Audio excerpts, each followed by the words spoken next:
Welcome back to Nursing 500, and this is the first learning unit that's the full week. So opening on Sunday morning, and your assignments are due by the next Sunday evening. So we have gone through the Start Here tab, learning more about how to do the discussion board, cultivating Caritas. We have completed learning unit number 1. And we'll come back to the praxis assignment in just a moment, but let's look at learning unit number 2.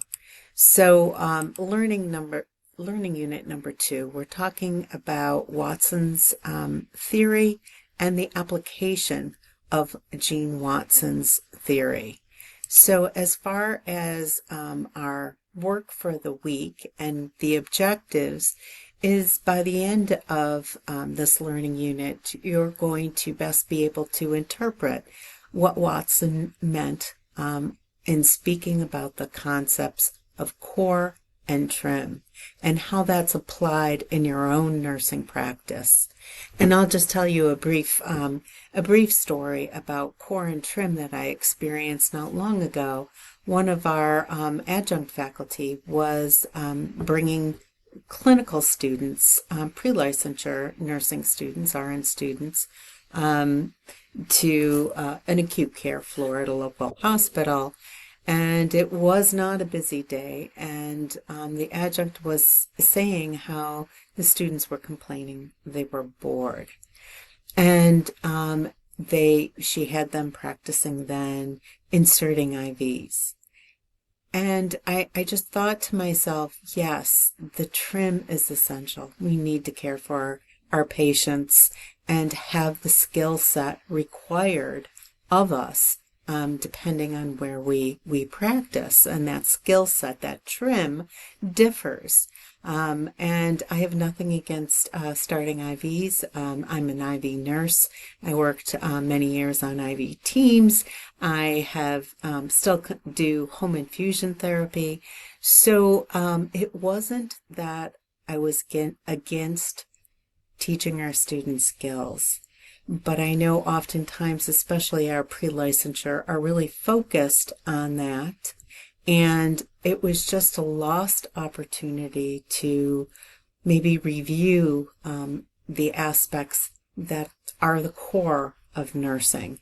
And so I just wanted to share that, that in nursing, oftentimes we do look at the trim as being the most essential, instead of flipping it perhaps and looking at the core as the foundation of our nursing practice, being mindful that we do indeed want to provide care, and that care includes being skilled in the trim that is appropriate for our practice. So we're going to be looking at, and you're going to be looking at the core and trim in your own nursing practice. We're really going to deepen our learning about Watson's concept of a transpersonal caring moment through the use of a visual image in our Cultivating Caritas, a mandala perhaps.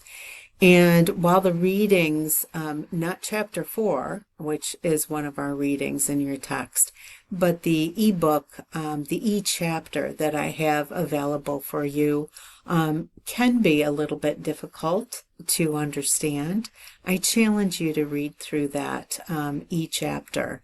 I know Gene Watson's theory had always been quite abstract to me and difficult for me to apply and practice until I came upon this book.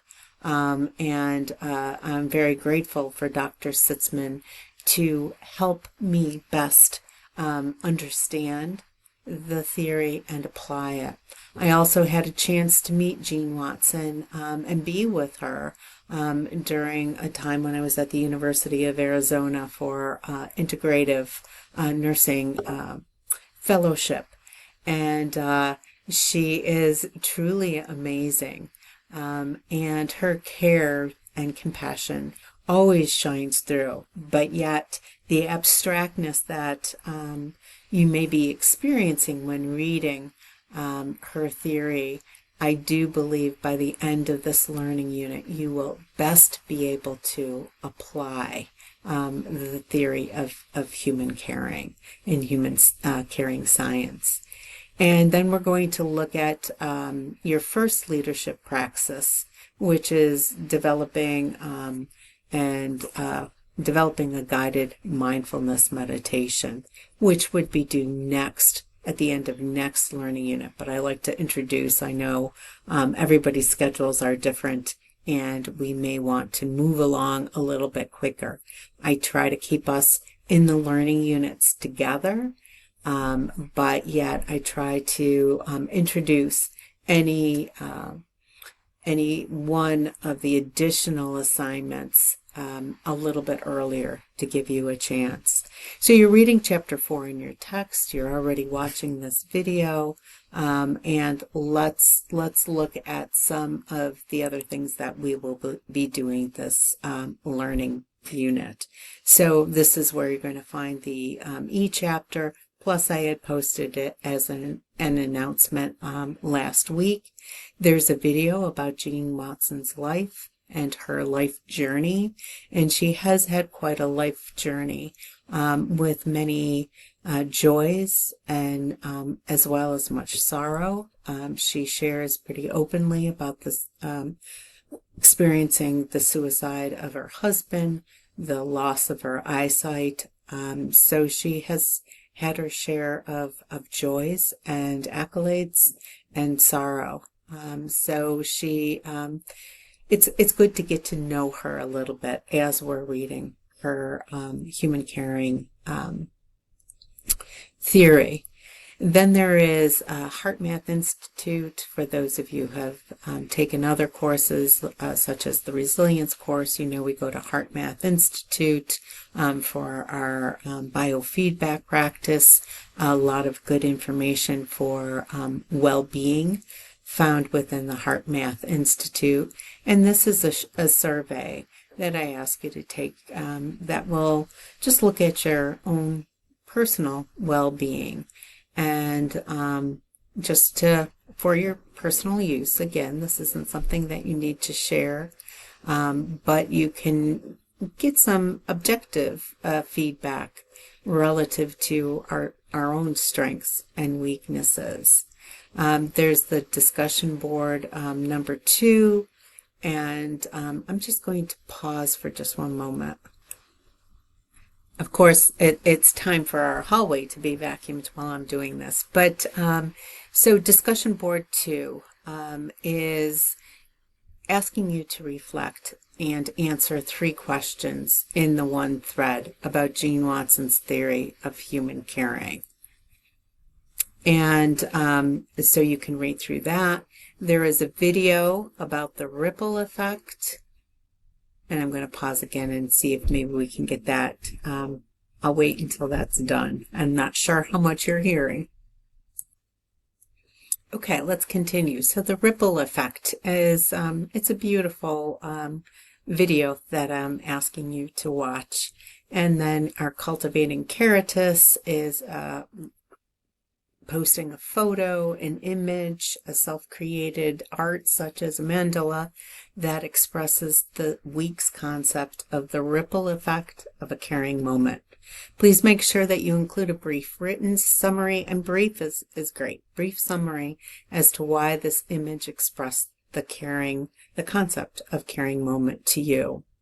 So then we're going to go back in content, and instead of in learning unit number 2, we're looking at the above it, Integrative Nursing Leadership Praxis Assignments.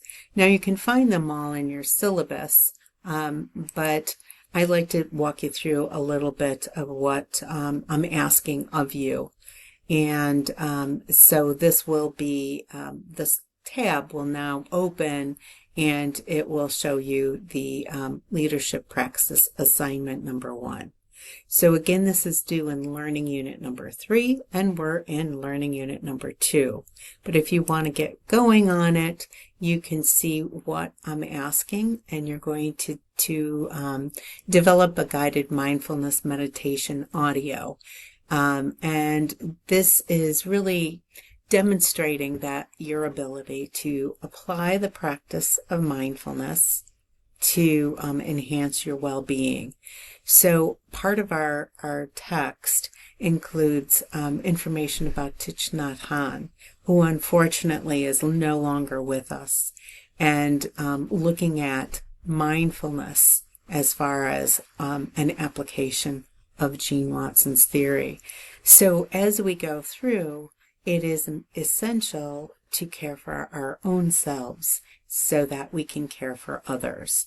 But this kind of combines both. It's an application that you can put together for yourself, for others, to share, etc.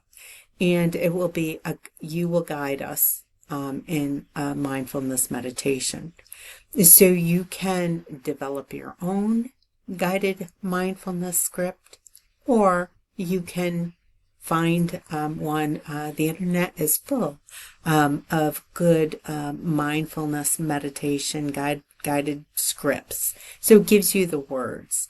I'm asking that you find one that you feel is beneficial, and cite one. You can cite it, cite the source when you begin the recording, or if you're using a script that you've developed yourself, you can let us know that that is written by you. So you're developing or obtaining a script for a mindfulness meditation. Then you're going to download the ScreenPal app.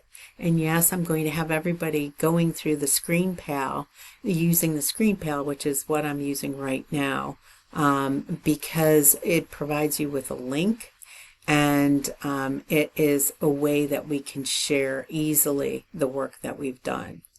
So you will be using ScreenPal. You can put on your camera like I have here, or you can choose just to be showing your computer screen. But you're going to record you as if you were guiding others through a mindfulness meditation. Having background music can be really relaxing, but make it work for you. It's, background music really is helpful, but it is not required as far as a part of this video that you're making. And this you must be clear for all future listeners to hear. So you might want to try a couple of times just to see how loud your voice is. If you have background music, I've heard sometimes the background music be so loud, it's really hard to hear the student. And then you're going to upload the link provided to you by using ScreenPal to the appropriate Dropbox. So that's the grading rubric is within that. Now, ScreenPal instructions, I've just got those all updated because every app is always changing. So you're going to find the directions there with some pictures, and then here's your Dropbox for that assignment. If you're going through it and having any difficulty, please let me know. But I think if you really follow through these instructions, and maybe you want to print them out so that you have them right next to you as you're doing it. But really, ScreenPal is pretty easy to use, and that will be the leadership praxis assignment number 1 due next week. So have a great week. Again, I know that each chapter may be a bit challenging, and you'll want to come back and read chapter 4 in our text. That might just then take you to a better place of understanding. But have a great week.